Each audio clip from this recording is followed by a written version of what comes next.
Oke. Assalamualaikum warahmatullahi wabarakatuh. Waalaikumsalam warahmatullahi wabarakatuh. Warahmatullahi wabarakatuh.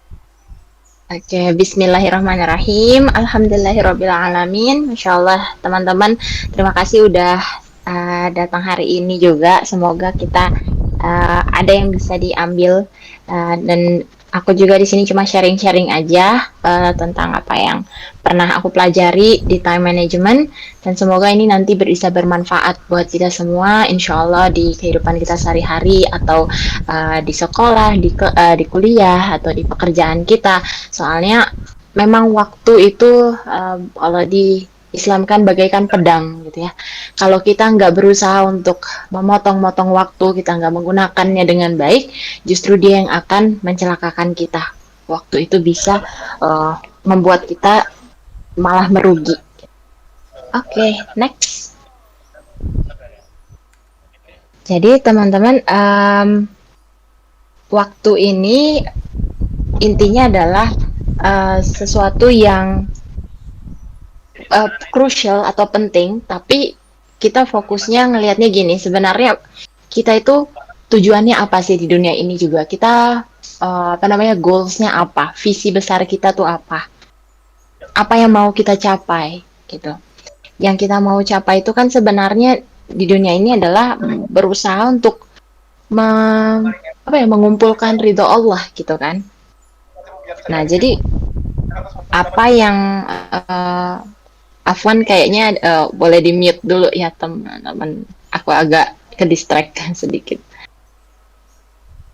Gitu. Jadi bagaimana kita itu kan juga memfokuskan diri tuh melakukan yang jangan sampai yang sia-sia gitu, jangan sampai kita malah nggak mendapatkan tujuan kita tadi buat masuk surga atau buat dapat ridho Allah.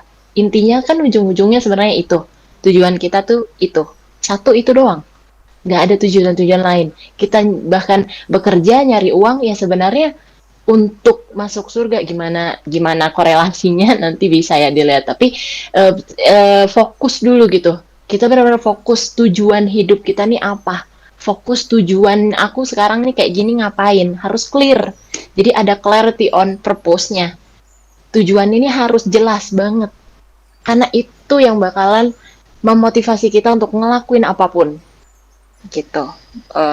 Oke, next. Nah, tadi kan tujuan hidup kita emang masuk surga ya, gitu, atau dapat ridhonya Allah. Nah, masuk surga ini itu kan ada syarat-syaratnya, gitu kan? Ada nggak gampang, bahkan nggak gampang gitu ya. Dan di Al-Quran juga sebagai petunjuk hidup itu di Wal Ashr itu udah dijelaskan bahwa demi masa bahkan Allah tuh sampai bersumpah demi waktu bahwa manusia itu merugi. Ibaratnya gini, kalau orang yang masuk surga itu kan orang yang beruntung, orang yang justru bukan merugi. Nah, berarti kita kebanyakan orang yang merugi dong. Manusia itu banyak kan merugi. Iya, yang nggak banyak yang masuk surga makanya gitu kan. Kebanyakan orang tuh merugi, orang-orang yang rugi dari segi waktu karena waktu itu nggak mereka gunakan untuk memperbanyak bekal-bekal untuk bisa masuk surga gitu loh. Jadi tadi yang tujuan kita udah besar nih mau masuk surga, tapi kita malah nggak fokus ke tujuan sehingga waktu yang sudah dikasih sama Allah nih untuk oke, kamu mau masuk surga ya pakailah waktumu untuk collect pahala gitu untuk lakukan hal-hal yang bisa memasukkan kamu ke surga. Kebanyakan manusia yang dilakukan apa? Melakukan hal-hal yang sia-sia, melakukan yang nggak perlu, yang nggak penting, bahkan yang haram, yang maksiat, yang dosa. Waktu itu digunakan untuk hal-hal yang salah sehingga tujuan surga tadi nggak tercapai. Seperti di Al-Quran itu ya. Jadi ini berhubungan banget dengan tujuan kita. Waktu dengan tujuan kita yang masuk surga ini sangat berhubungan banget. Next. Nah, maka dari itu dari Ibnu Qayyim juga dibilang bahwa menyia-nyiakan waktu itu bahkan lebih buruk daripada kematian. Wasting time itu lebih buruk daripada kematian. Kalau mati, kita cuma terpisah dari dunia ini aja, udah. Habis itu kita masuk ke alam barzah, terus nanti di akhirat gitu kan. Nah, tapi kalau misalnya kalau apa namanya kita worse than death ibaratnya ya, kalau misalnya nyecan waktu itu, nah itu dia bakal berpisahnya tuh jauh gitu. Jadi kayak bukan berpisah antara dunia fisik dengan dunia selanjutnya, tapi ini udah memisahkan antara kita dengan Allah gitu. Memisahkan bener-bener ini sesuatu yang lebih besar, lebih buruk lagi. Karena di hari akhir nanti kan kalau kita terpisah nih sama Allah nih, ya udah selesai. Apa yang bisa memasukkan kita ke surga? Nggak ada. Tapi kalau misalnya kita baik, habis itu terus meninggal gitu ya dalam keadaan husnul khotimah juga baik, itu kan tabungan pahala bisa dibawa ke surga. Jadi lebih berkah itu sebenarnya umur yang memang benar-benar kita tujukan untuk masuk surga daripada umurnya panjang, tapi ternyata banyak waktu itu disia-siakan, banyak wasting time ya. Gitu. Next. Nah, jadi gimana kita tuh supaya nggak wasting time ini gitu, supaya kita nggak apa namanya nggak banyak ngabisin waktu, nggak banyak apa namanya ibaratnya tuh gimana supaya kita tuh bisa menggunakan dengan sebaik-baiknya banget waktu yang nggak bisa dibeli, nggak bisa ditambah, nggak bisa disimpan. Dia pasti akan di-spend. Uang kalau habis bisa dicari lagi, tapi waktu nggak bisa. Jadi bahkan waktu itu lebih mahal daripada uang. Kita bukan cari apa namanya ini ya justifikasi, tapi memang waktu itu harusnya tuh dilihat sebagai currency atau apa ya namanya mata uang yang justru lebih di atas lagi dari semua yang lainnya. Nah sebenarnya manusia itu dari segi waktu itu cuma 4 kategori doang. Waktu kita atau aktivitas kita pasti jatuhnya ke antara 4 momen ini. Pertama, momen blessing. Momen dikasih rahmah, dikasih nikmat sama Allah. Kita makan, kita minum, kita ngobrol sama teman, kita ada di kajian kayak gini, terus kita ngapain kita yang tadinya kita pikir ini biasa-biasa aja. Enggak, itu kita lagi dikasih nikmat. Itu artinya kita lagi dalam momen blessing. Dikasih nikmat, dikasih rahmah. Itu momen pertama. Nah, momen kedua, saat kita dikasih ujian atau trials. Trials atau tribulation ini hardship, dalam kesulitan, dalam kesusahan. Itu berarti kita dalam momen ini, momennya kesedihan ini. Nah, momen selanjutnya, kategori waktu selanjutnya adalah saat kita dalam ketaatan atau obedience. Dalam ketaatan ini misalnya pas kita sholat, kita zikir, kita baca Quran atau di kajian. Nah itu adalah momen waktu aktivitas-aktivitas yang jatuh di momen ketaatan. Nah satu lagi nih yang terakhir adalah di momen kemungkaran atau tidak taat. Tidak taat ini bukan hanya yang haram-haram besar gitu ya, membunuh gitu kan, ngerokok apa segala kayak gitu. Enggak kayak gitu juga. Tapi apa yang berarti yang enggak termasuk 3 hal yang lain ini, berarti itu semuanya masuk ke sini. Mohon maaf misalnya kayak hal-hal yang menonton season satu season langsung rally gitu drakor ya kan, fangirling, itu masuk ke disobedience juga. Menyanyiakan waktu di hal-hal yang nge-scroll TikTok gitu yang nggak apa namanya nggak berfaedah misalnya, itu masuk juga ke disobedience. Jadi waktu kita atau aktivitas kita pasti masuk ke 4 ini, antara salah satu dari 4 ini. Tugas kita apa? Cek aktivitas aku banyakan di mana sih? Aktivitas aku tuh banyakan yang kayak gimana, yang masuknya di mana. Jadi nanti di 4 ini kita tahu masing-masing penanggulangannya. Kalau kita lagi dikasih nikmat, berarti kita harus bersyukur. Alhamdulillah aku punya makanan ini, ya Allah aku bisa makan sekarang. Alhamdulillah aku masih bisa naik motor, ya Allah pas di atas motor. Alhamdulillah aku punya motor, banyak yang nggak punya motor, banyak yang ini. Itu di momen blessing itu kita harus bersyukur. Terus kalau di momen trials atau di momen kesulitan, berarti kita bersabar. Bahkan bersyukur juga. Alhamdulillah ya Allah, ini jadi pengguguran dosa aku. Ini jadi momen aku untuk bertaubat kepadamu, mendekat kepadamu. Terus kalau di momen ketaatan, ya pasti kita mau mendekatkan ke Allah. Mencoba untuk khusyuk dalam sholat. Alhamdulillah ya Allah, aku masih bisa sholat. Aku dikasih waktu, aku masih dikasih hidup untuk menambah sholatku, menambah zikirku. Dan di saat kita disobedience, di saat kita melakukan sesuatu yang mubah atau yang sebenarnya nggak penting atau sesuatu yang salah, dosa, kita bisa langsung istighfar, astagfirullah, taubat. Habis itu berusaha berusaha pindah ke momen yang lainnya, entah blessings atau obedience. Gitu. Jadi itu PR kita lah ngelihatnya. Next. Nah, dari momen ini yang bermasalah kan itu takutnya adalah yang disobedience tadi ya, yang mubah, yang apa namanya, yang banyak menyia-nyiakan waktu tadi tuh, hal-hal yang ngabisin waktu. Terus giliran ada sesuatu yang harus kita lakukan, yang baik, yang bagus, kita bilang aku nggak punya waktu, nggak ada waktu, udah nggak ada waktu. Ini aku udah lembur kerja dari jam 8 sampai jam 5, sampai jam 5, dari jam 5 sampai jam 7 aku di jalan, jam 7 udah capek banget, aku butuh refreshing, nonton dulu sampai jam 10, habis itu ya aku udah capek ngantuk. Aku udah nggak ada waktu buat ikut kelas kajian, ikut kelas-kelas ini atau dakwah bahkan untuk apa ngelakuin yang lain. Duh, kayaknya udah nggak ada waktu deh. Bukan. Masalahnya bukan di waktunya, tapi di kitanya. Jadi, the problem is not the time, tapi it's me.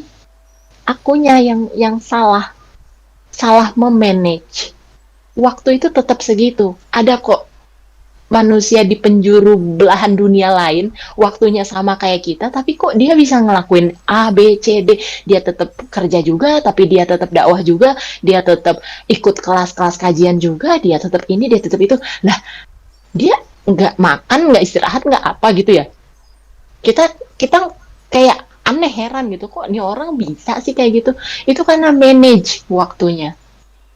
Jadi bukan nggak punya waktu, bukan nggak ada waktu, kitanya yang salah mengelola waktu. Gitu, next. Terus, jadi gimana nih caranya untuk mengelola waktu atau balance gitu. Gimana kita membuat waktu ini tuh seefektif dan seefisien mungkin untuk meraih tujuan kita tadi yang di awal. Pertama, niat. Segala hal kalau nggak mulai dengan niat itu sia-sia. Bahkan hal yang baik, sholat, kalau nggak niat dulu, nggak ada niat sholatnya, ya batal gitu. Itu kegiatan ibadah padahal gitu kan, ibadah yang beneran itu aja batal, wudhu aja batal kalau nggak niat. Apalagi aktivitas ibadah-ibadah kita yang memakan waktu sangat lama, kerja dari jam 8 sampai jam 5, tapi nggak diniatin. Ya Allah, aku bekerja ini untuk beribadah kepadamu. Atau aku sekolah menimba ilmu untuk diniatkan untuk kepadamu ya Allah, supaya nanti ilmu ini bermanfaat, aku bisa bermanfaat buat orang lain, aku bisa gini ya Allah, aku niatkan sekolahku hari ini padamu. Itu harus dilafalkan dulu, harus diniatin, nggak bisa auto langsung ya karena terbiasa terus kayak ya udah jam 8 5. Kadang kita tuh nggak ngeh, taunya berangkat aja, autopilot. Itu semuanya itu jadi sia-sia. Emang mau 8 jam, 10 jam sia-sia gitu? Nggak ada apa namanya? Nggak ada manfaatnya buat surga kita. Padahal itu hal yang baik loh. Hal yang bagus, yang benar. Tapi nggak akan sah kalau kita nggak niatin. Ibaratnya nggak akan kehitung. Sama kayak orang orang non-muslim, mau dia sedekah atau charity, dia kasih orang banyak, kasih uang apa segala gitu, tapi kan dia bukan muslim, dia nggak niatkan ini untuk Allah, ya sia-sia, tetap aja masuk neraka gitu. Makanya penting banget urusan niat ini. Apapun yang teman-teman lakukan, apapun, sekecil apapun, makan aja kalau nggak niat atau nggak baca doa, Itu kan sama aja kayak makan nama setan, setan yang makan. Kita terus baca doa supaya kegiatan makan kita ini jadi ibadah, jadi pahala, diridhoi Allah. Kita mau keluar, ketemu teman kita, baca doa dulu keluar rumah. Niatkan untuk bertemu teman, silaturahmi, dapat pahala. Tapi kalau kita nggak doa dulu, nggak niatkan dulu untuk Allah, sia-sia banget. Sayang kan? Gitu. Nah, next. Baru niat ini dibarengi dengan visi kita ke akhirat, yaitu kita mau surga. Jadi niatkan ini untuk akhirat. Apapun yang dilakukan, kalau ini nggak ada hubungannya ke akhirat, kita bakal mikir, oke, gue nonton nih drakor, rally ya satu season. Aduh, aku tahu sih ini tuh nggak ada untungnya buat akhirat. Itu jadi kita mikir lagi. Gitu. Jadi kita bakalan aware, iya ya, mendingan ngerjain yang lain. Oh iya, oh ini ada Zoom kajian nih, kayaknya seru. Itu aja deh, nonton kajian aja deh. Ini ada manfaatnya buat akhirat. Kita tuh semuanya ujungnya tuh harus visinya ke akhirat. Soalnya waktu kita udah sedikit. Itu ya misalnya umur 20 nih, ya paling banter mah sampai 60 tahun rata-rata mah manusia itu hidupnya. Itu dikit banget teman-teman dibandingkan dengan surga yang abadi ya ibaratnya. Masa mau ditukar dengan la gitu, have fun, entertainment, nggak mungkin lah. Tuh, kan. Oke. Next, jadi semuanya kita fokuskan ke akhirat. Ini aktivitas, ini waktu bakal bermanfaat buat akhirat aku nggak sih gitu. Dan kita juga harus adil. Adil tuh gimana? Ya jangan semuanya duniawi gitu. Dan jangan juga semuanya akhirat ya, seharian, sholat, zikir apa, tapi kita nggak membantu orang tua, kita nggak belajar yang lain, itu juga kurang asan gitu.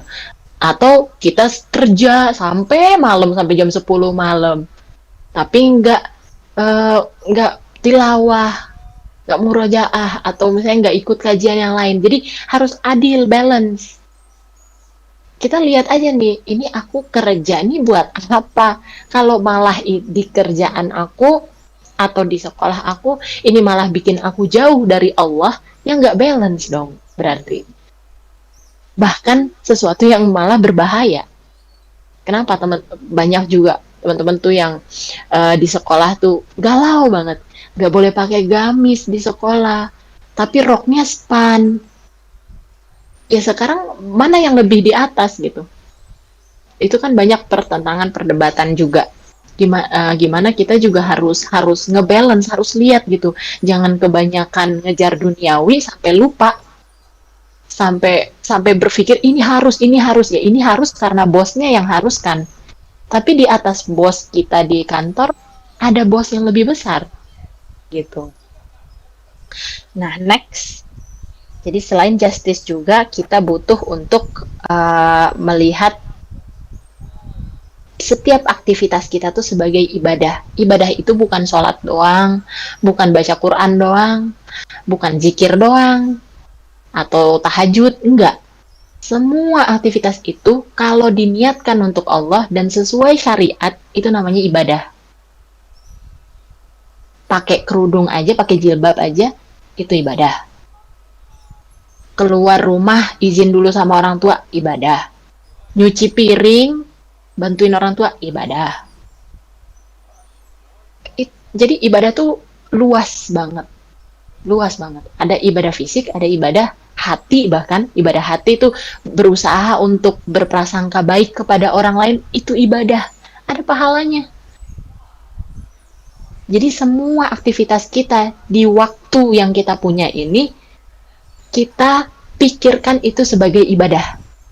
Akhirnya nonton drakor, nonton apa yang kayak gini, kan kita mikir, lah ini kagak bisa sih, mau diapain juga nggak bisa jadi ibadah gitu. Atau kecuali kalau misalnya dakwah buat bedah gitu ya, bedah film atau bedah drama. Ya, kalau bukan tujuannya untuk itu kan, kita jadi mikir sendiri. Lah ini udah bukan ibadah, nggak ada untungnya buat akhirat. Jadi kita mikir gitu. Kita sendiri yang jadi aware. Oh iya ya, selama ini nih aku tertipu.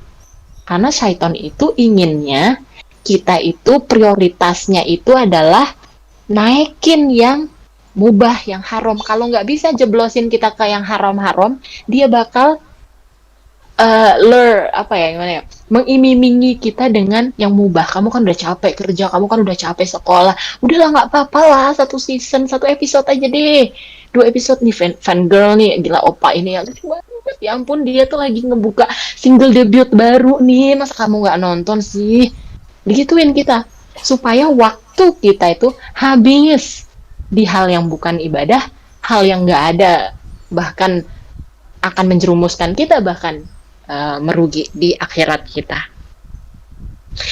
Gitu teman-teman. Jadi mindsetnya sekarang bisa keubah gitu ya. Bukan untuk dunia ini sekarang, tapi jangka panjang. Jangka panjang dari apa yang kita lakukan sekarang, kecil-kecil konsisten, tapi itu di jangka panjang itu akan sangat berdampak banget.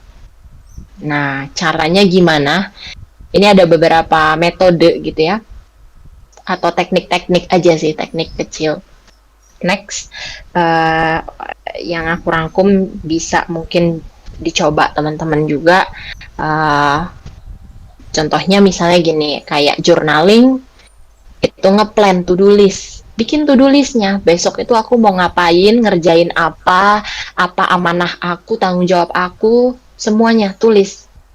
Supaya pas besoknya kita udah nggak kayak bingung, aduh gabut nih ngapain, udah ada planningnya, udah ada to-do listnya, dan hari itu kita nggak akan ibaratnya delay.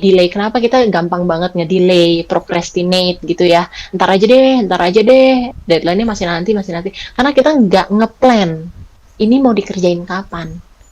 Skripsi nggak kelar-kelar ya karena nggak di plan. Aku mau ngerjain besok 1 halaman, tulis aja dulu, oh besok aku mau ngerjain ini, jadi waktu untuk ngerjain itu udah ada dialokasikan. Besok 1 halaman jelas. Pas besoknya, pas udah besok nih, mau mood atau nggak mood, lagi pengen atau nggak pengen bikin, ya harus kita udah ngeplan kemarin gitu.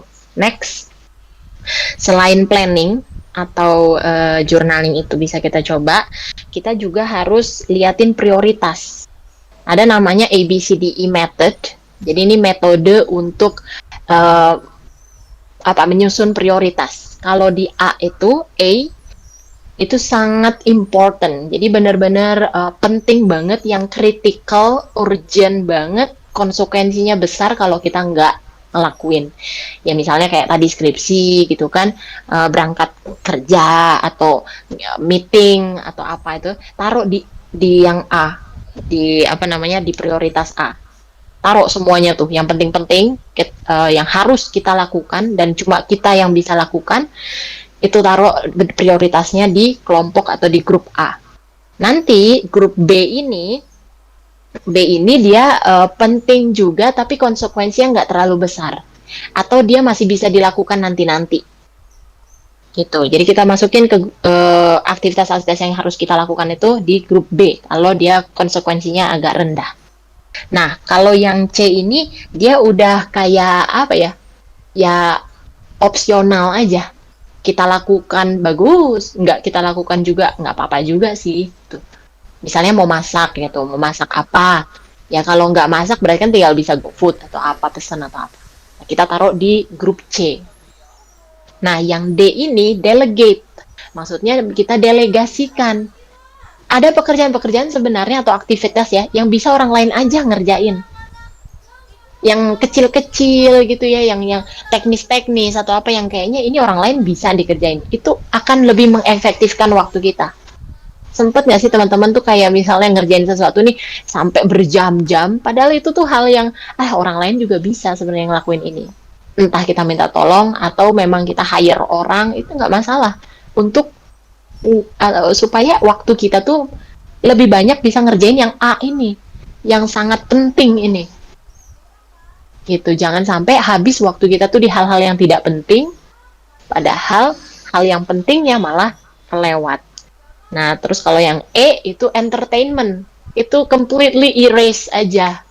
jangan, nggak usah lakukan sama sekali aja. Tapi kita perlu nih taruh semuanya supaya kita ngelihat, oh ini aktivitas yang perlu, yang harus aku buang, ini aktivitas yang harus aku lakukan. Jadi pas kita ngelihat list yang waduh ada nonton drakor nih di situ, ya berarti emang harus aku buang. Atau bahkan misalnya ngelihat dulu kalau A-nya udah kelar, B-nya udah kelar, C-nya udah kelar, D-nya udah bisa delegasiin, ya udah deh nggak apa-apa ambil E1, nggak masalah. Tapi biasanya A ini yang susah sebenarnya.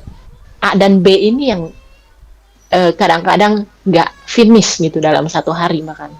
Next. Nah, setelah kita nentuin prioritas, kita juga bisa pakai beberapa apa namanya ya, metode atau teknik. Next, contohnya itu ada, ya, ini contohnya adalah Pareto 80-20. Jadi ada namanya apa namanya ya? Dia kayak sebuah metode ya, gimana sih namanya, teknik gitu. Teknik kalau misalnya kita mau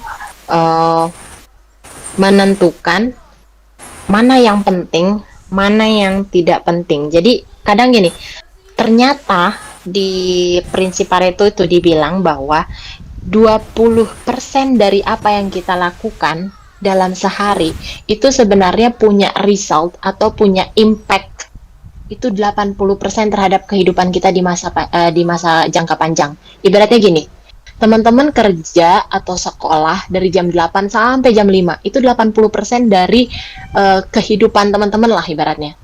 Terus ada 20% kecil gitu ya, ikut kelas yuk ngaji atau apa namanya, ikut kajian. Itu cuma 20% sebentar doang. Tapi ternyata ikut kajian ini itu yang berdampak 80% ke kehidupan teman-teman secara masif yang lebih besar. Ke tujuan teman-teman yang besar untuk masuk surga itu. Gara yang kecil kajian ini doang. Cuma 1-2 jam doang misalnya.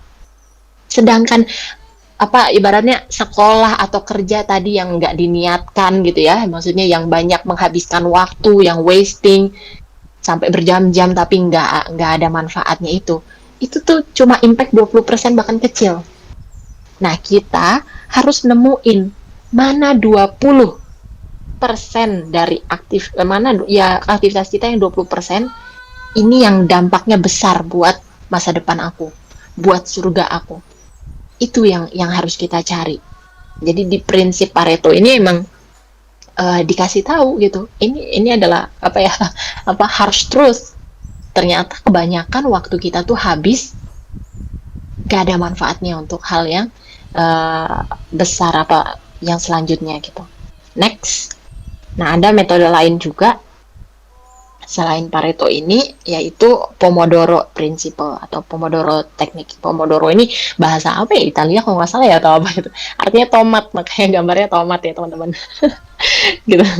Nah, Pomodoro ini di apa namanya, dicetuskan gitu kan, dibilang bahwa kalau pekerjaan itu biasanya fokus kita ini akan terpecah, gampang ke distract. Mau ngerjain skripsi ya 2 jam, gitu kan. Udah ini apa namanya? Udah siap segala laptop apa, tiba-tiba cling gitu, ada notif, ada apa, nah, atau enggak kita bosen, aduh lama nih bosen udah ngamut. Nah, Pomodoro ini maksudnya apa? Kita tuh apa ya?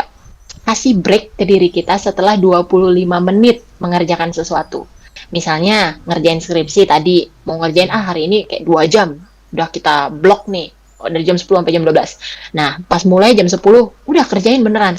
Tapi ada timer ibaratnya, ada stopwatch. Udah notif tuh tutup aja semuanya. Nggak ada yang bisa ganggu. Tapi nanti ada timer 25 menit. Pas udah 25 menit ring gitu kan. Oh, ya udah aku break 5 menit aja buat minum, makan atau apa, ngebuka HP atau gimana lah. Udah habis waktu break 5 menitnya, mulai lagi 25 menit lagi.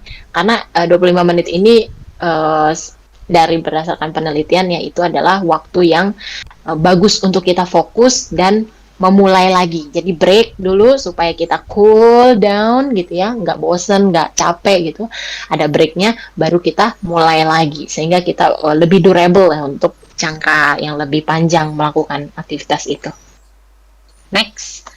Nah, selain itu ada namanya Carlson Law.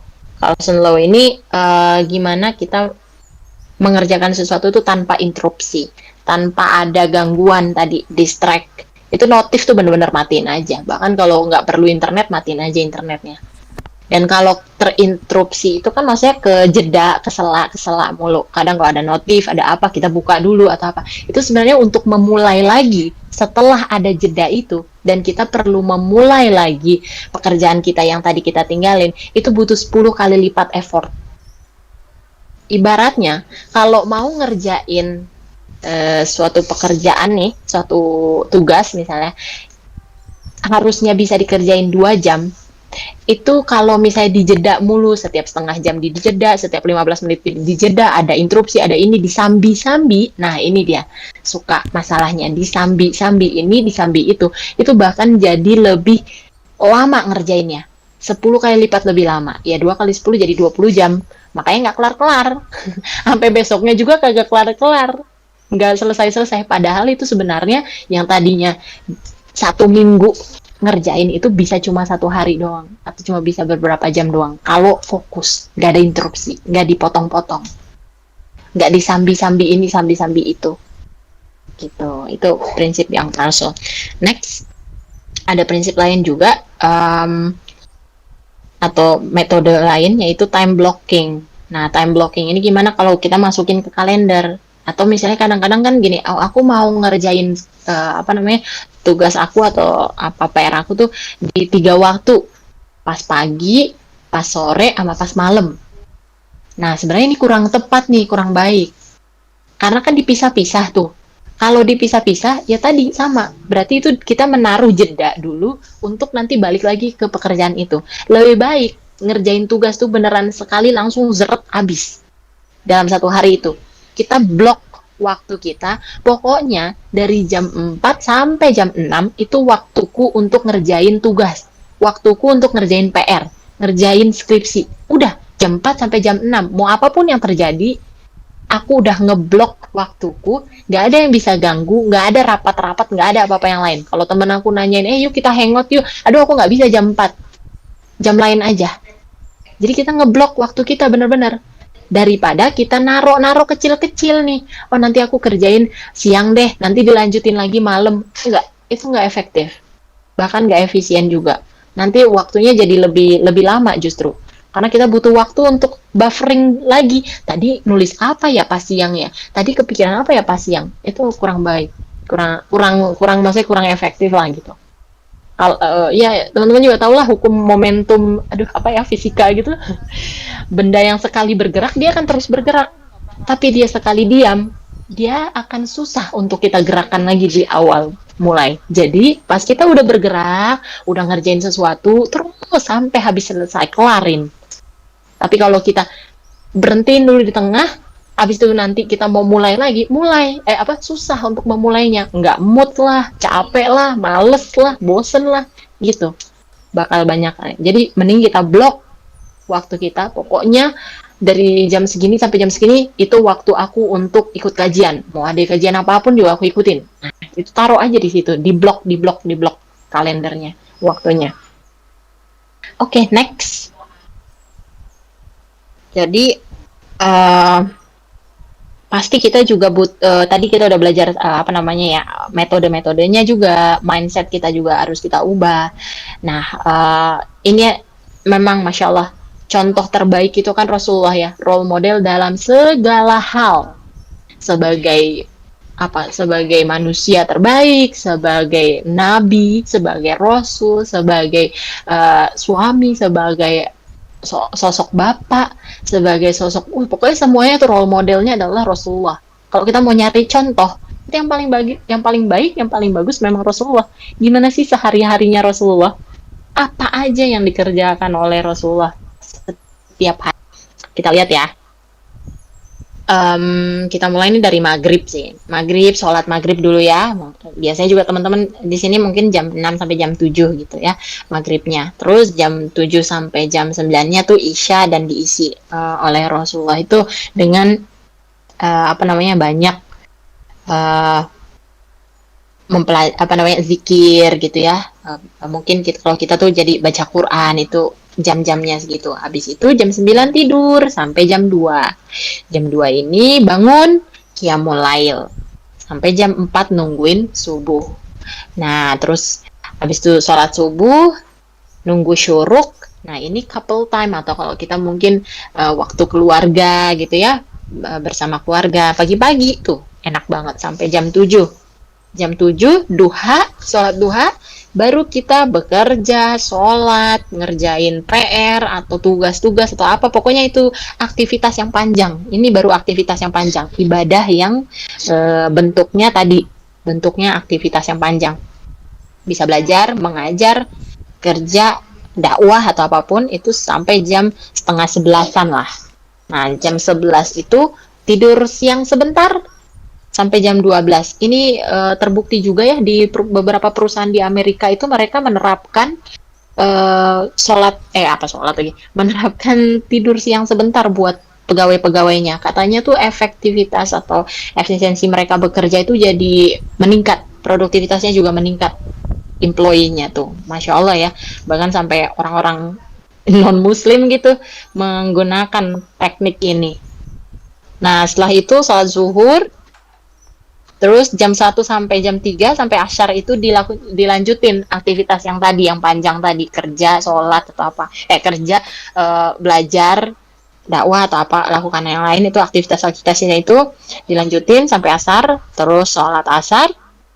Habis sholat asar, nah ini waktu sosialisasi. Maksudnya waktu bertemu teman, main sama keluarga, olahraga gitu kan, sore gitu ya, jam setengah 4 sampai maghrib lagi kayak tadi lagi. Itu sehari-harinya Rasulullah kayak gitu. Dan ini juga secara medis ini udah terbukti banget, optimal banget. Hidup bakalan sehat, fisik sehat, spiritual sehat, tenang, aman, senang sentosa gitu. Oke, next segitu sih dari aku. Mohon maaf kalau banyak kesalahan dan kekurangan juga. Aku minta insight dan pendapat dari teman-teman. Kalau misalnya juga ada pengalaman teman-teman mengenai memanage waktu, insya Allah kita bisa sharing-sharing diskusi bareng juga. Semoga waktu ini bisa kita pergunakan sebaik-baiknya untuk tujuan besar kita di akhirat nanti. Amin, Allahumma amin. Alhamdulillah, aku kembalikan ke Aisyah. Terima kasih Sofi, Masya Allah. Banget. Lengkap dari awal sampai ada trik-triknya gimana cara ngatur, sampai ada role modelnya juga dijelasin sama Kak Lila. Wah, Masya Allah. Dari awal banget. Jadi ternyata kalau kita tahu diri kita, bisa nempatin yang mana yang memang itu kita butuh sama, dan kalau Allah itu ridho di situ, kita lakuin. Tapi kalau misalkan bukan kayak misalkan nonton tadi gitu kan, atau healing ya kan, itu ya namanya zaman sekarang. Kalau nggak healing mah ya bukan zaman sekarang gitu. Aku juga masih kayak gitu, astagfirullahaladzim. Benar-benar mikirnya Ya kan? aku lelah, aku mau healing dulu gitu ya. Iya. Terus sekali dikasih cara-caranya tadi. Kalau mau skripsian ada 25 menit berhenti, habis itu ya minum stretching capek duduk terus kan, berdiri gitu kan, terus buka HP bentar, tapi bentar aja kan, nggak lama-lama gitu, sampai bener. Sampai tadinya malam. Cuma mau lihat notif doang, tiba-tiba loh kok udah gelap gitu ya. Bener. Dari duduk terus pas lihat notif sampai rebahan gitu kan, oh iya tadi skripsi ya gitu. Aduh, lupa banget. Ya, kalau kita udah ngerti dan paham diri kita, enak sih Mem. Dan bener tadi kata Kak Lila, kalau udah ngerti yang kalau bisa ngikutin yang Rasulullah terapin, pasti bahagia dan nggak ada overthinking. nggak ada overthinking. Benar, benar. Kalau udah kayak gitu ya Betul. malamnya tidur buat bangun sholat tahajud, bukan malamnya tuh mikirin skripsi yang tadi pagi nggak selesai ya kan. Kalau nggak susah. Aku tuh gadang-gadang nih. Aduh, astagfirullahaladzim. Iya ya, Apalagi benar ya. Kalau udah di planning ya udah besok kan ngerjainnya ya udah besok ya udah bawa tenang. Malam ini bisa tidur dengan tenang. tapi itu lagi Insya Allah. niatin, kalau niatnya nggak karena Allah pasti nggak jalan ya kan. Kalau niatnya Benar-benar. ya, Niatnya boleh harus lah dikuatkan ya. self reward ya, boleh lah self reward, Boleh. tapi nggak usah lama-lama gitu kan. Benar. Insya Allah. Self rewardnya juga cari yang aman-aman aja lah gitu. Iya. Kan self rewardnya ini Beli apa gitu. gitu, cilok di depan gitu Iya, kan. ya. Self rewardnya. Beli cilok. Koyaki gitu Bahagia kan. itu mudah ya. Iya. Siapa tahu pas lagi Takoyakinya skripsi di luar makan. kota ya bun. Tuh ada yang bilang seblak lagi. Aduh. Ya boleh beli seblak. Tapi Somai. lanjut Ini kenapa jadi ini semua ya? Oh iya lanjut setelah itu. Jangan malah kelamaan. Iya. Kelamaan udah seblak. ininya, snacknya. Belum cilor gitu kan. Iya bener banget Insya Allah. Kira-kira ada yang nanya nih pasti banyak. Yang kepo-kepo. Siapa yang kepo-kepo Oh boleh. ya boleh mau nanya-nanya. Mau sharing-sharing Ini gimana? dibuka. Dipersilakan, boleh. Mau on mic atau di chat boleh. Iya boleh. Lebih enak rebahan daripada skripsi. Iya. Iya. Namanya juga mau masuk surga bun. Kalau gampang mah hadiahnya kipas angin. Pas angin. Ya, Nggak, sepeda.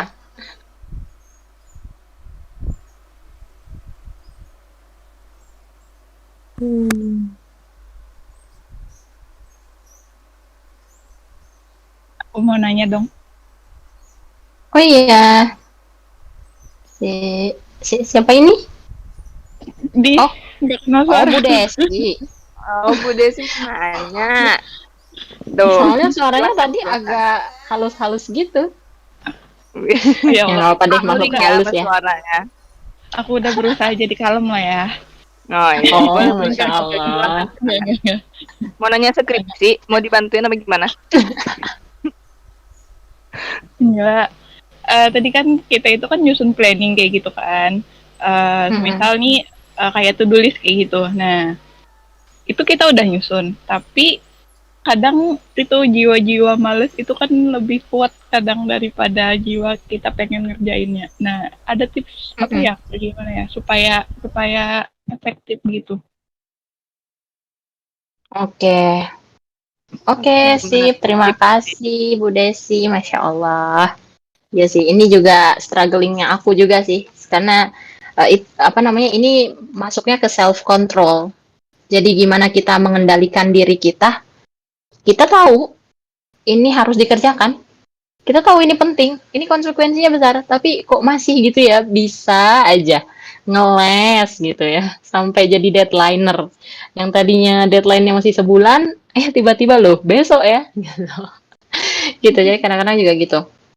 Tadi udah bikin plan juga kan. Nah, sebenarnya gini, setidaknya kalau udah bikin plan itu pahalanya udah dapat satu lah, dapat niat, berarti niatnya udah terjadi ya gitu, udah diniatkan. Nah baru tinggal eksekusi atau actionnya. Sebenarnya bisa beberapa cara ya, atau misalnya tergantung aktivitasnya. Ingat konsekuensi atau ingat rewards, kita lebih efektif yang mana? Misalnya, aku tipe anak yang kalau diiming-imingin sesuatu yang aku inginkan, aku bakal termotivasi. Atau kita jenis orang yang takut dengan hukuman. Kita harus kenalin dulu nih diri kita tuh kayak apa.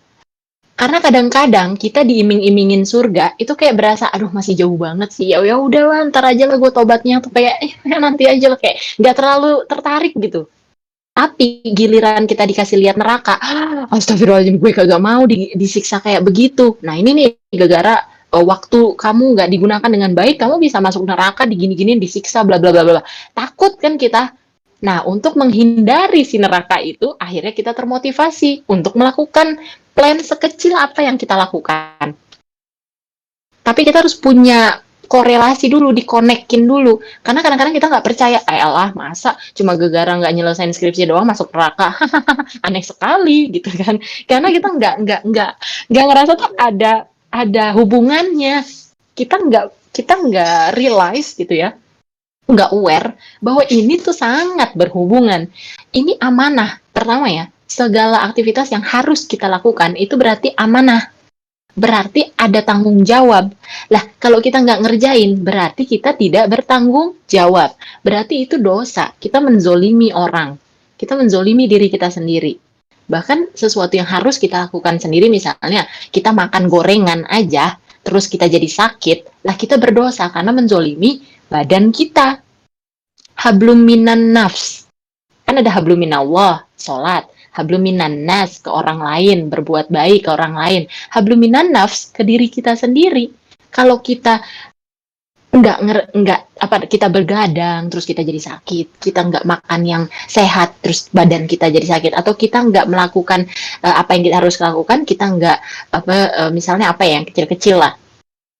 Tadi kita nggak ngerjain tugas, habis itu jadinya kita nilainya 0 gitu ya, misalnya di tugas atau di PR kita, itu kita kan berasa kayak ya udahlah, sans aja. Lah nggak bisa sans aja, itu kita udah berdosa karena kita nggak bertanggung jawab terhadap amanah kita. Nah, kalau kita berdosa ya berarti korelasinya kemana? Neraka, disiksa atas dosa kita itu. Jadi sebenarnya semuanya tuh terkait.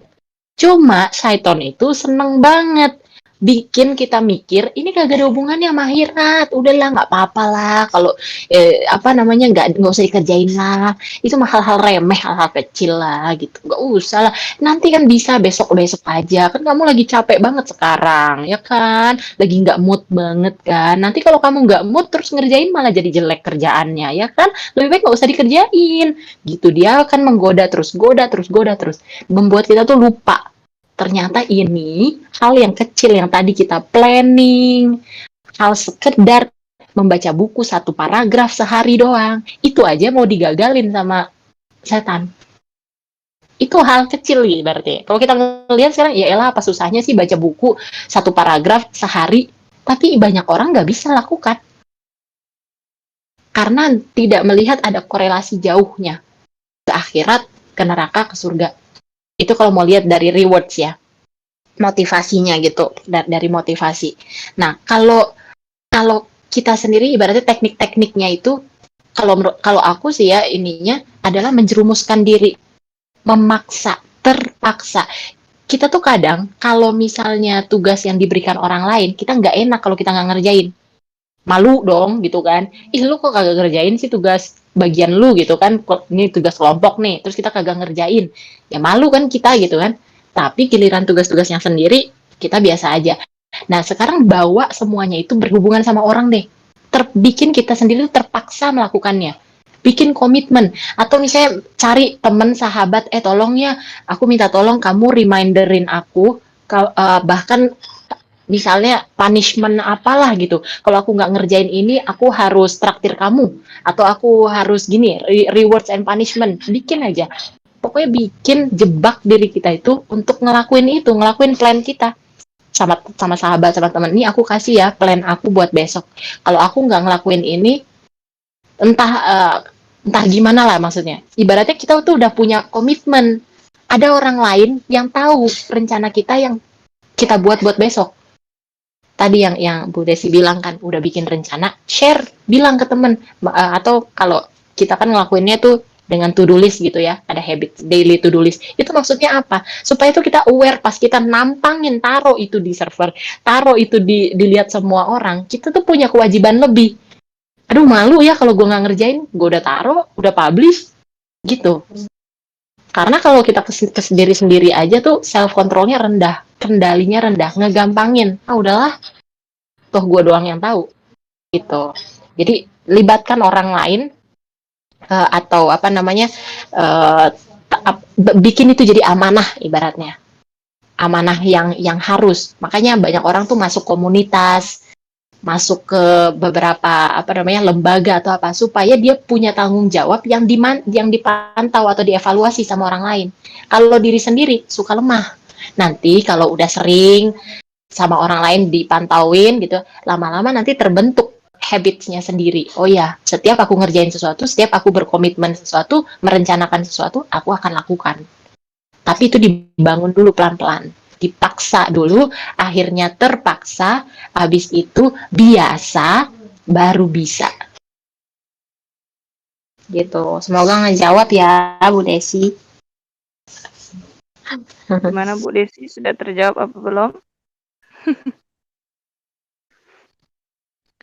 Berarti kita memang harus tahu dulu ya seberapa prioritasnya itu buat kita, suatu hal itu buat kita.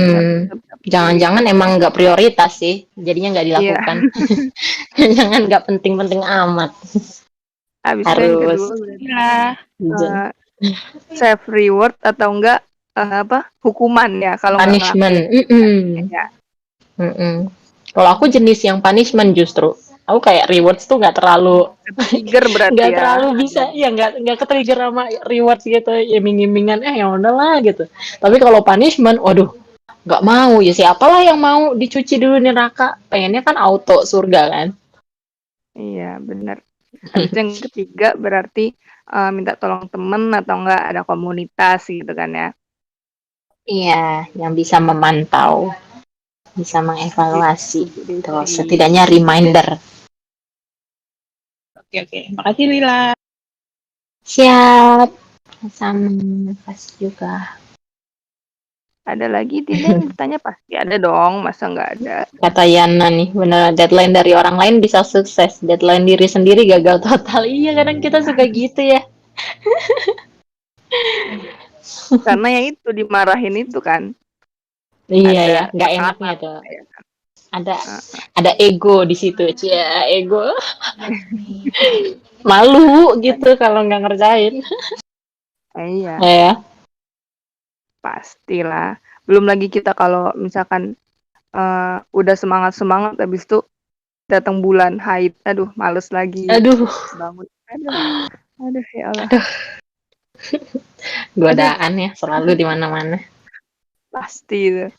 Sebenarnya nggak apa-apa juga, justru lebih susah kita ngelakuin sesuatu kan struggle-nya lebih gede tuh. Ya berarti reward-nya lebih gede dong. Maksudnya ini kalau ngomong ini aja sih logika-logikaan aja. Iya, benar. Justru dengan besarnya itu. Kalau tugas sekolah kan kecil nih, PR kecil. Berarti kalau skripsi kan gede dong pahalanya. Ya kan? Wallahu alam ya, tanyain ke Allah langsung. Saya nggak gitu. Bisa gitu. Oh ini ada dari Kak Rinitsu nih. Nah kalau apa nih? Menganggap itu bukan prioritas skripsi tadi. Itu gimana tuh Kalila? Gimana tuh? Oh, menganggap. Yang apa-apa. Menganggap itu bukan prioritas. Yang apa-apa. Berarti lihat memang perlu tadi makanya di pertama banget itu clarity on purpose. Tujuan besarnya kamu apa? Itu dari situ baru. Bener nggak sih? Bahkan kuliah, aku bukan bilang kuliah tuh nggak perlu, nggak. Tapi maksudnya gini, kita harus punya koneksi, bisa dihubungkan gitu. Kita kan tujuannya surga nih. Tapi apakah dengan membuat skripsi ini bisa saya masuk surga? Itu loh, gitu. Iya. Nah, gitu loh. Kalau memang dengan bikin skripsi ini nggak bisa bikin kita masuk surga, misalnya skripsinya ngejoki, ya kan? Minta tolong temen yang non mahram gitu. Terus habis itu ngerjainnya bareng-bareng hahaha di pojokan. Ya kan nggak berkah bikin skripsinya. Gitu. Atau kuliahnya justru menjauhkan kita dari Allah. Di kuliah itu kita malah gimana. Ya berarti kuliah itu nggak berkah. Kitanya yang nggak melakukan itu dengan baik. Nah, prioritasnya itu sebenarnya memang bukan skripsinya, kuliahnya, atau kerjanya, enggak. Prioritasnya adalah masuk surganya ini. Tapi cara masuk surganya itu bagaimana? Yaitu dengan banyak cara. Karena kita sekarang di kuliah, kita sekarang nih statusnya adalah mahasiswa, ya kan? Ya. Kan kamu sudah, maksudnya ibaratnya kita udah masuk universitas, kita sudah ambil komitmen, baik saya mau kuliah, apa saja amanah saya, apa saja tanggung jawab saya, apa saja yang harus saya kerjakan dan saya selesaikan. Oh, masuk kelas, oh mendengarkan dosen, oh mengerjakan skripsi, ini semua tuh amanah. Kalau amanah ini kita selesaikan, kita dapat pahala, kita dapat ridho Allah. Insya Allah ridho itu membawa kita ke surga. Gitu. Tapi kalau kita nggak dengerin dosen, kita masuk kelas juga males-malesan, skripsi kagak kelar-kelar, artinya amanah yang udah kita ambil pertama. Lah siapa suruh masuk kuliah? Kalau mau jadi anak kuliah, lah itu juga tanggung jawabnya. Itu harus dikerjakan. Mau nggak mau ya nggak bisa dong ngambil enaknya doang. Oh gue mau kuliah tapi hahaha doang. Ya itu mah jadi main aja di mall, nggak perlu kuliah gitu.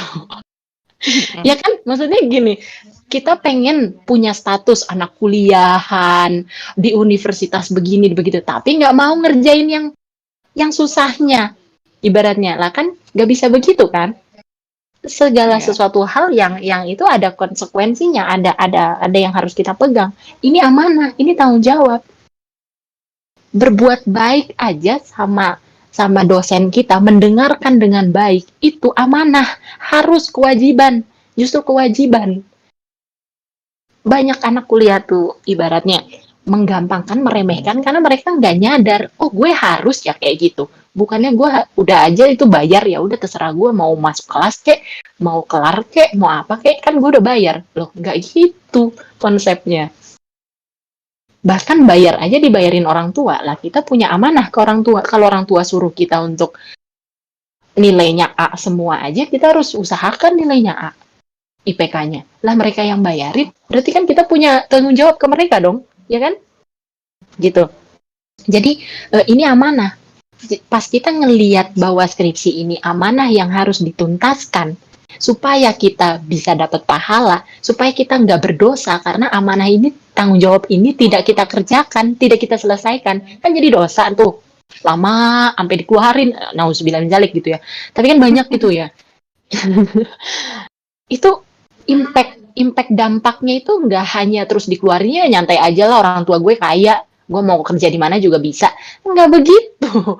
Nah, jadi ini malah dampaknya tuh ke akhirat tadi, ke tujuan besar kita, yang prioritas kita. Kita kan mau selama-lamanya bahagia. Gimana caranya? Ya kita mau juga memaksa diri kita tuh di susah-susah ini nyelesain skripsi. Aku ngerjain amanah, aku menyelesaikan amanahku sebagai anak kuliah karena aku udah di kuliah di sini.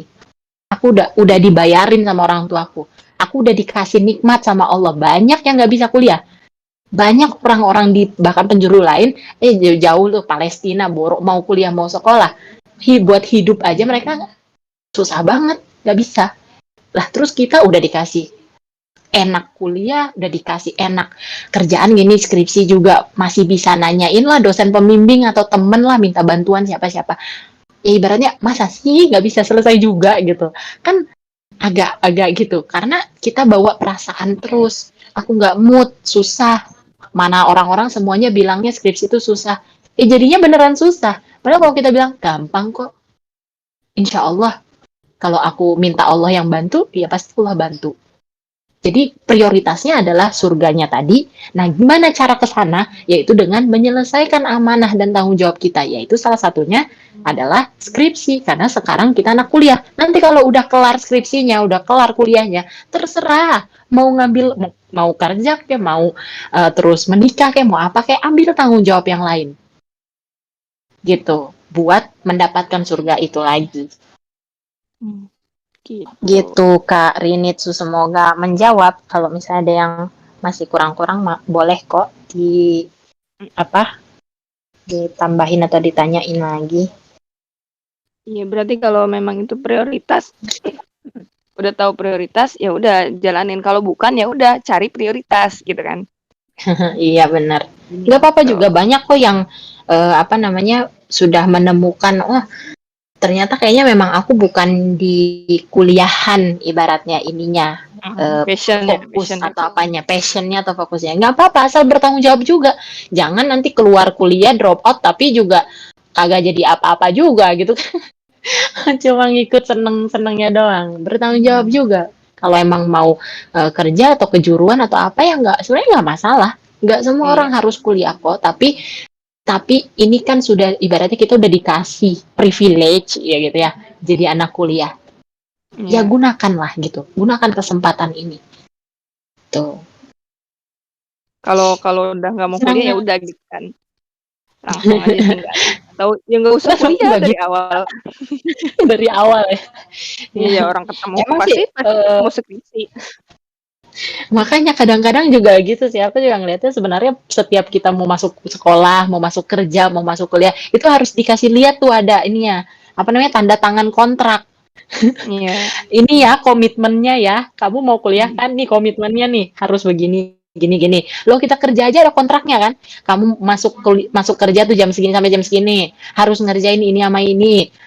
Ada kontrak Iya. waktunya bahkan, nggak boleh keluar selama 5 tahun. Kalau belum Iya, 5 tahun didenda, malah kita yang kudu bayar gitu. Ada kontraknya, sama Allah juga gitu, ada kontrak sama kita. Allah bilang, oh kamu mau kuliah, ya udah kamu kuliah tapi kamu selesaikan dengan baik. Kamu iya. mau punya orang tua, ya udah kamu berbuat baik sama orang tua kamu, itu kontrakmu. Sampai orang tuamu meninggal ya kamu harus gitu. Karena Satu. banyak orang di luar sana bahkan nggak punya orang tua, sedih gitu. Jadi kayak nggak take it for granted lah. Kita dapat nikmat tapi nggak Iya, kita benar-benar. syukurin, berasa kayak ya udah emang gue dapet gitu. Berasa kayak gitu jadinya. Oke, sama-sama, insyaallah. Oh ini dari Kinan ya. Iya, ada yang nanya tuh. Kak Lila mau tanya, kalau misal kita udah buat to the list, tapi pas kita lihat banyak yang nggak kita lakuin, TTS-nya tuh, oh terus ya, terus kecewa Oh, sendiri, itu gimana Kak? Oh gitu. Kalau kita udah buat oke. nih, udah buat planner, Mm-mm, planner, planning, terus nggak kesampaian, terus kita kecewa itu mm-mm. gimana? Masya Allah, bagus banget ya pertanyaannya Kak Kinan. Iya nih relate banget juga ya pas aku awal-awal juga kayak gitu. Wow, planning tuh banyak banget tuh, tulis tuh kali sampai 10, 20 gitu ya.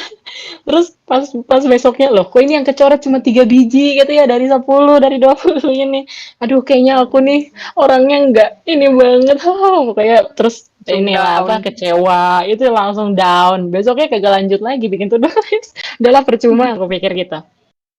Nah, sebenarnya gini, kan hidup itu adalah pembelajaran yang berproses dan berprogres. Kita tuh nggak bisa sempurna dalam 1 hari. Ting, udah kayak Aladin gitu ya. Udah langsung jadi orang yang paling hebat, orang yang jadi paling paling efisien. Enggak, kita tuh berproses dan berprogres. Kita jadi lebih baik, lebih baik. Oh, ternyata kalau aku bikin 10 to-do list yang ke checklist 3, artinya dalam 1 hari aku mampunya 3 gitu. Kalau aku teruskan bikin to-do list 10, 10, 10 setiap hari nih, yang ada aku down terus, yang ada aku kecewa, lama-lama aku nggak mau ngelakuin, malah aku menjauh dari Allah, malah aku nggak efektif lah, nggak bagus dong berarti. Berarti caranya gimana? Kita selalu modif. Orang tuh nggak ada yang saklek, best practice aja nggak ada yang saklek. Yang saklek tuh cuma syariatnya Allah. Allah nggak suruh kita tuh misalnya, oh kamu harus ya hafal 30 juz, itu syarat masuk surga. Enggak, Allah itu membebaskan. Mau masuk surga lewat mana? Dari hafal 30 juz, dari membantu orang tua, dari memberi minum ke anjing yang sedang kehausan, itu semua bisa masuk surga. Artinya, kamu mau bikin 3 to-do list doang aja sehari, itu nggak apa-apa. Jadi, besoknya bikin 3 aja to-do listnya. Kelar, kelar, kelar, kelar.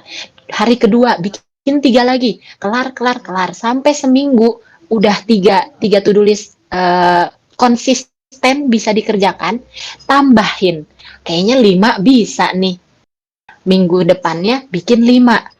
Kelar, kelar, kelar. Di hari ketiga 3 lagi to-do listnya.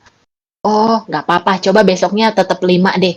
Nggak apa-apa. Checklist, checklist, checklist. 5 lagi checklist. Akhirnya sebulan 5 to-do list bisa.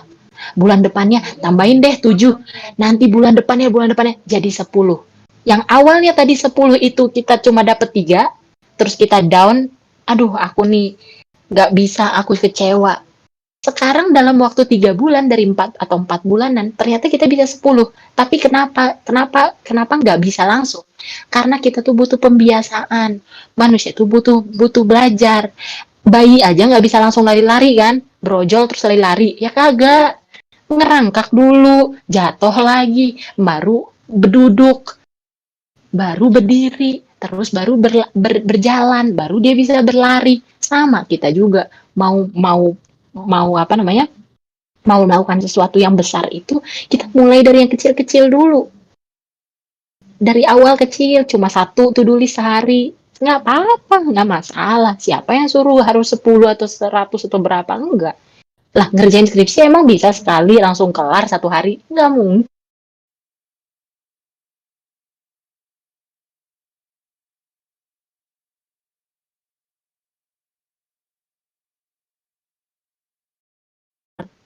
Daripada maksain langsung harus kerja begini terus, habis itu kecewa, habis itu nggak lanjut, sebulan keskip, nggak tahu mau ngapain, nggak jelas gitu. Jadi mendingan kecil-kecil, to-do listnya disesuaikan dengan kemampuan kita. Gimana caranya? Coba dulu. Oh ternyata aku kelarnya tuh atau sehari itu aku bisa to-do list tuh 2 biji doang, nggak apa-apa, coba aja seminggu dulu atau sebulan dulu, coba aja 2 to-do list doang.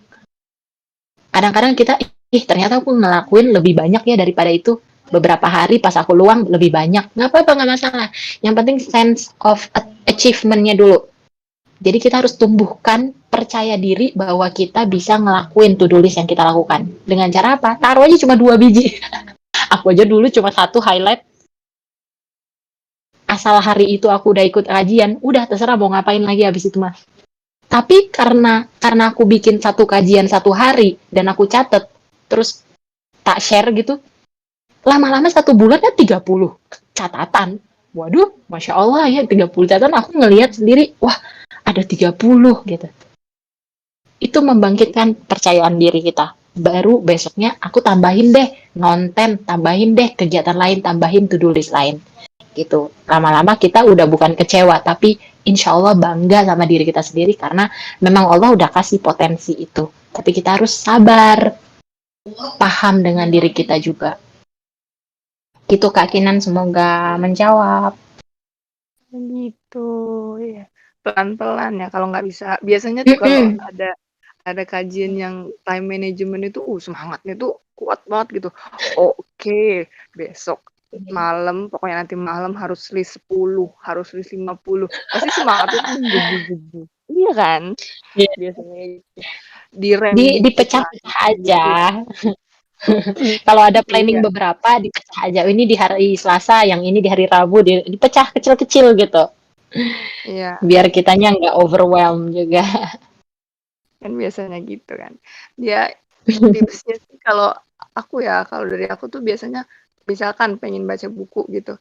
Kalau lagi hype-nya baca buku, jangan langsung 1 bab 1 hari. Misalkan ya 5 menit aja, kalau nggak per judul yang kecilnya itu loh. Nah, itu aja. Nggak usah sehari itu misalkan 10 lembar gitu. Enggak, misalkan dapetnya cuma 1 halaman. 1 halaman aja.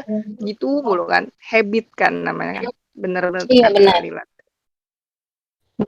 Habit. Enggak Iya, yang penting habitnya gitu. Berapa kata Kak Ustadz Wimar itu habit itu 40 hari ya? 40 hari Pak 60 hari? 40 hari, iya benar, 40 hari.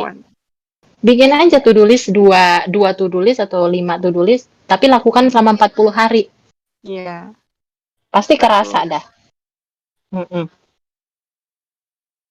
Apa namanya? Istiqomah. 40 hari. Dua dulu. Setelah duha 2 rakaat aja dulu, 2 rakaat dulu kita kan. Benar-benar. Ada lagi nih nanya lagi Kak dari Su ini. Mau tanya lagi Kak, tips menghilangkan kebiasaan nunda. Nah tadi tuh gimana tuh biar nggak nunda. Terus kenapa kita suka nunda? Gini, kita kadang tanyain diri sendiri. Tanyanya tuh kayak dialog. Enaknya tuh kayak dialog. Jadi kayak ngobrol sama diri sendiri. misalnya, Lil, kenapa sih kamu nggak mau ngelakuin ini? Ini udah mau deadline loh. Aduh, aku males banget. Ya malesnya kenapa? Ya gimana ya, kayak nggak mood aja. Ya nggak moodnya kenapa? Mau makan dulu nggak? Atau nyenek dulu? Nggak tahu ya, lagi males makan juga. Ya udah, terus maunya gimana? Biar kamu ada mood. Yang kata pokoknya aku nggak mau banget ngerjain gitu. Ya udah deh gini, kalau mungkin kamu butuh waktu istirahat ya. 15 menit gimana? Gimana ya, 15 menit habis itu kamu kerjain, terus kerjainnya udah sekali doang. Ini mah cuma sedikit doang deh gitu. Tapi kamu boleh 15 menit nih, atau enggak gimana, abis kamu kerjain kamu boleh makan cilok lah. Bener nih, bener ya, cilok ya, boleh ya. Atau apa deh yang kamu mau, kamu boleh deh nge-GoFood. Nge-GoFood apa gitu, Hokben gitu. Ikan mahal, ya udah nggak apa-apa, minta aja siapa gitu. Ikan namanya reward, ya udah deh nggak apa-apa deh gitu Minta ya. Ya Kalila. udah, nggak apa. Gitu. Jadi dialog sama diri sendiri, terus diplomasi lagi apa sih, negosiasi.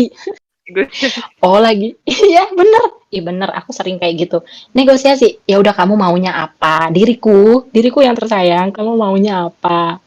Aku mau ngobrol sama temanku, ya udah ngobrol aja dulu, tapi jangan lama-lama. Misalnya ngobrol sama temen tuh ya setengah jam deh gitu, nanti tapi abis ngobrol ngerjain ini ya gitu. Iya iya, nah itu kan komitmen gitu kan ke diri sendiri. Jadi nggak nunda aja, karena kita tuh nunda karena merasa harus ngelakuin sekarang, moodnya sekarang. Ya udah, cari apa yang membangkitkan mood.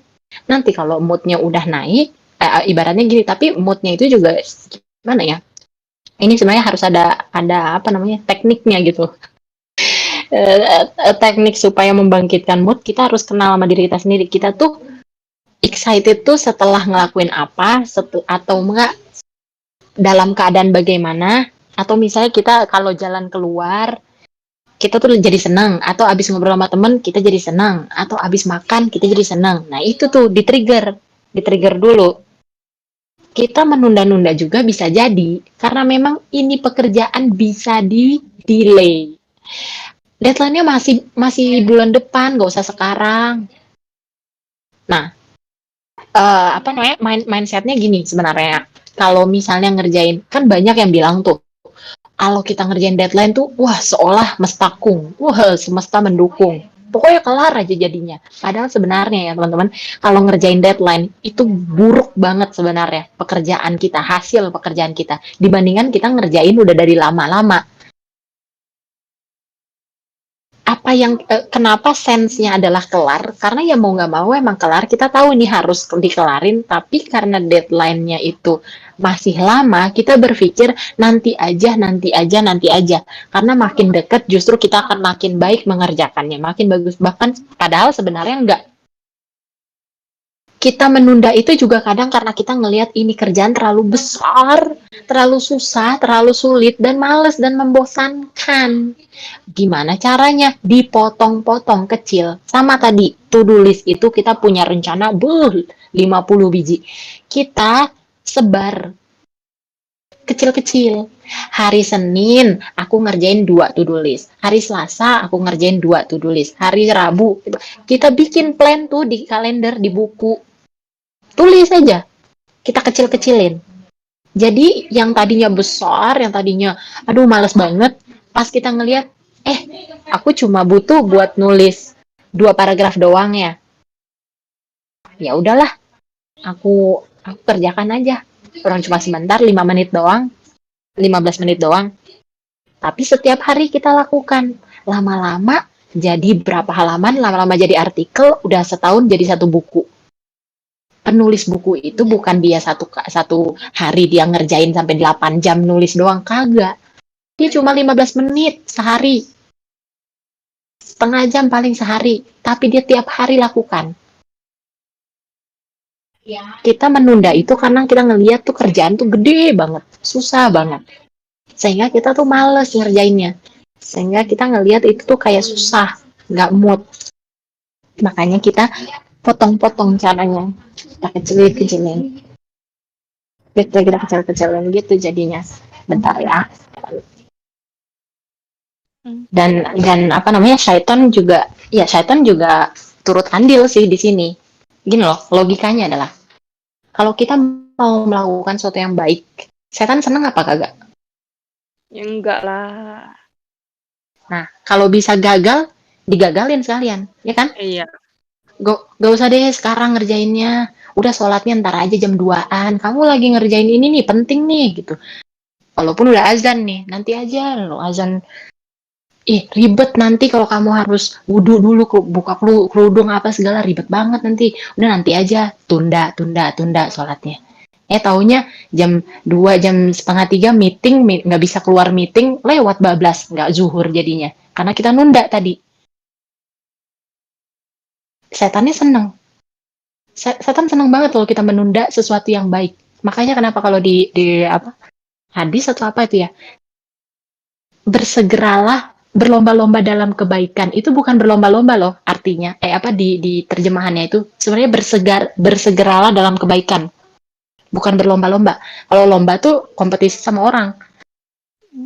Kalau bersegera itu maksudnya kita cepat lakukan. Karena kalau kita lama lakukan, setan nyempil di situ. Gitu. Kenapa juga harus rapat kalau saf sholat? Ya kalau renggang-renggang, setannya nyempil di situ, ngikutan sholat terus bisik-bisikin kita, kamu salah kamu tadi, batal sholatmu, ayo lupa rokat berapa. Karena nyempil. Kalau kita langsung ngelakuin sesuatu, setan juga nggak ada kesempatan buat gitu ya, untuk berbisik-bisik. Disuruh bersegera, dan kalau misalnya sudah menyelesaikan satu urusan, langsung pindah ke urusan lain. Supaya apa? Kalau ada jeda, bentar deh nge-scroll, akhirnya nunda. Gitu, nunda lagi. Dan kita juga harus tanyakan, kenapa aku bikin planning jam 10 ini? Aku ngerjain tugas. Tanya ke diri sendiri. Padahal kamu tahu setiap jam 10 tuh aku ngantuknya setengah mati. Kenapa aku bikin plannya jam 10? Salah kita sendiri. Oh ya udah deh kalau gitu aku bikinnya jam 1. Kan habis zuhur tuh. Ya udah, oke. Besok ganti jam 1. Jadi kita jam 10 pas kita ngantuk, kita kan nunda-nunda, ntar aja deh. Akhirnya ngerjainnya ujung-ujungnya juga jam 1. Ya udah sekalian aja planningnya jam 1 ngerjainnya. Jadi kita tanya diri sendiri, kenapa nunda tuh kenapa? Susah ngerjainnya. Ya karena kamu berusaha ngerjain sendiri. Tanya temen yang bisa. Cari bantuan. Tanya ke dosen pembimbing. Nggak enak karena begini. Makan aja nggak enaknya terus. Kadang banyak orang tuh nggak enak kalau minta bantuan orang, nggak enak gitu. Lah, justru kita tuh berukhuwah untuk saling membantu. Tanyain aja tugas atau apa. Kira-kira kalau gini nyarinya di mana ya, referensinya gimana ya. Dan punya komitmen gitu. Aku udah bikin planning jam segini. Ini amanah yang aku buat ke diriku sendiri. Kalau aku nggak lakukan, aku tunda-tunda, berarti aku nggak mengerjakan amanahku. Ujung-ujungnya balik lagi tadi ke sana. Semuanya itu kita, kalau kita udah pikirannya gitu ya, pikirannya ini pahala dosa, surga, neraka, jangankan nunda, kita aja harus memilih-milih dari beberapa aktivitas yang baik semua. Kita harus pilih mana yang paling baik gitu. Jadi udah bukan nunda nantilah gitu. Tapi harus aku kerjain sekarang, soalnya di jam selanjutnya aku udah punya kerjaan lain, aku udah ada aktivitas lain. Padetin. Kadang kita juga karena banyak waktu luang, jadi kita bisa nunda. Masih ada waktu, nanti aja. Masih ada waktu. Tapi kalau misalnya jam 12 atau jam 1-nya kita udah ada kerjaan lain, kita udah ada kajian, kita udah ada harus tahsin, ada kelas tahsin, harus ada itu. Ya mau nggak mau harus kita kerjain sekarang sih tugas skripsi misalnya. Ya kan? Nggak bisa ditunda. Karena kita udah tahu nih, kalender gue udah padat. Jadi caranya tambahin aktivitasnya, mungkin juga kurang. Tambahin aktivitasnya sehingga kita udah nggak mungkin nunda-nunda karena udah nggak punya waktu lagi. Mau ditundanya kapan? Nggak mungkin. Pasti udah tidur malam gitu. Gitu sih kira-kira Kak. Siapa tadi? Karini. Gitu. Masya Allah ya. Jadi ya itu kalau nunda ada setan gitu. Enggak aja. Cuma kadang-kadang ya kita harus suzonnya tapi sama setan. Insya Allah ya. Duh, tentang waktu ini. PR banget memang. Tapi Dibikin itu kalau dibikin mudah aja kecil-kecil. Kalau ya, mudah kecil-kecil kan ntar kita juga kayak ya elah ini kecil kok 5 menit doang ngerjainnya. Ya ya ya, udah selesai. Tapi pas udah ngumpul banyak, udah sebulan baru kita kelihatan hasilnya. Sabar aja. Kecil itu lebih Allah menyukai Allah kecil menyukai dan aktivitas yang kecil tapi konsisten daripada yang besar tapi sekali sekali-kali. doang. Orang sedekah 1 M sekali doang mah ya Ya patut udah. dicurigai ya gitu ya udah sekali doang. Tapi kalau sedekah subuh 2.000 sehari, 2.000 sehari tapi konsisten terus setiap hari. Pahalanya itu bertumpuk-tumpuk. Iya bener ya, setan aja nggak nunda buat goda kita. Iya nggak Oh ada iya, istirahat dia mah. Nggak ada break aduh, ini santan. scroll IG. Aduh, Masya Allah. Keren banget. Tentang waktu ini memang harus terus di ini ya, muhasabah ya kan. Kalau nggak di muhasabah pasti ya banyak ngulur-ngulurnya gitu kan Kak ya.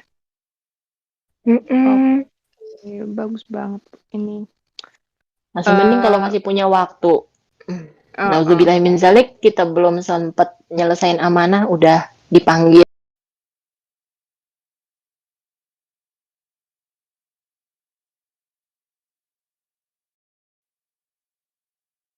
matinya kita kapan? Bener. Kita nggak tahu. Bener banget itu. Oke deh Kak, kayaknya udah cukup nggak ada yang nanya lagi. Oh, Boleh closing statement dulu Kak sebelum diakhiri. oke, Closing sip. statement. Masya Allah, alhamdulillahirobbilalamin ya teman-teman. Di sini juga aku bukan siapa-siapa, bukan yang lebih berilmu atau apa. Aku juga masih struggling banget dari sisi time management ini. Tapi insya Allah kita bareng-bareng bersama belajar bareng, berusaha untuk uh, mem- membangun habits yang lebih baik supaya kita tuh ke surga itu emang bareng-bareng, semuanya berbondong-bondong, gak ada yang sendiri-sendiri gitu ya. Insya Allah dari time management ini kita bisa memperbaiki banyak sisi kehidupan kita bisa lebih sadar dan lebih bersyukur bahwa ternyata kita tuh diberikan banyak privilege oleh Allah dibandingkan orang-orang lain. Bahkan menjadi muslim pun itu sudah privilege tertinggi karena kita punya kesempatan untuk masuk surga. Tujuan kita benar-benar dari semua aktivitas dan waktu yang sudah kita habiskan di setiap harinya itu kita punya tujuan yang besar nanti di akhirat. Semangat! Oke, semangat. Semangat aku, semangat Kak Aida, semangat kita semua ya. Abis ini boleh buat abis semangat boleh buat apa plan-plan tapi nggak usah yang menggebu-gebu, sabar, pelan-pelan. Boleh buat tapi Sabar, jangan paham.